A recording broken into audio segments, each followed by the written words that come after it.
Un-Islamic বই বিক্রি করা যাবে কি? যদি বইগুলো এমন বিষয়ের হয় যাতে সরাসরি দ্বীনের বিরুদ্ধে লেখা হয় বা এমন বিষয় লেখা হয়েছে যার মাধ্যমে মানুষ অহেতুক সময় নষ্ট করবে এবং দ্বীন থেকে দূরে সরে যাবে, তাহলে এমন বই বিক্রি করা বা কোনোভাবে তার প্রচার প্রসারের সাথে সম্পৃক্ত থাকা যাবে না। কেননা অন্যায় করা এবং অন্যায়ের সহযোগিতা করা উভয়টিই নিষিদ্ধ।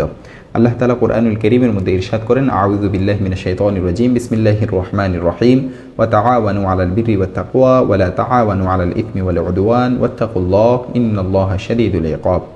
তোমরা সৎকর্ম ও তাকওয়ার ক্ষেত্রে একে অন্যকে সহযোগিতা করবে না, গুনাহ ও জুলুমের কাজে একে অন্যের সহযোগিতা করবে না, আল্লাহকে ভয় করে চলো, নিশ্চয় আল্লাহর শাস্তি অতি কঠিন। সূরা মাঈদা আয়াত নং 2।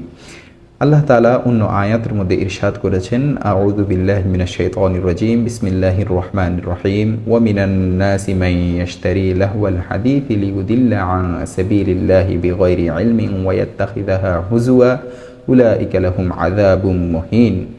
কতক মানুষ এমন যারা অজ্ঞতাবশত আল্লাহর পথ থেকে মানুষকে বিচ্যুত করার জন্য খরিদ করে এমন সকল কথা যা আল্লাহর সম্পর্কে উদাসীন করে দেয়, এবং তারা আল্লাহর পথ নিয়ে ঠাট্টা করে, আল্লাহর পথ নিয়ে তারা ঠাট্টা বিদ্রূপ করে, তাদের জন্য আছে লাঞ্ছনাকর শাস্তি। সূরা লোকমান আয়াত নং 6।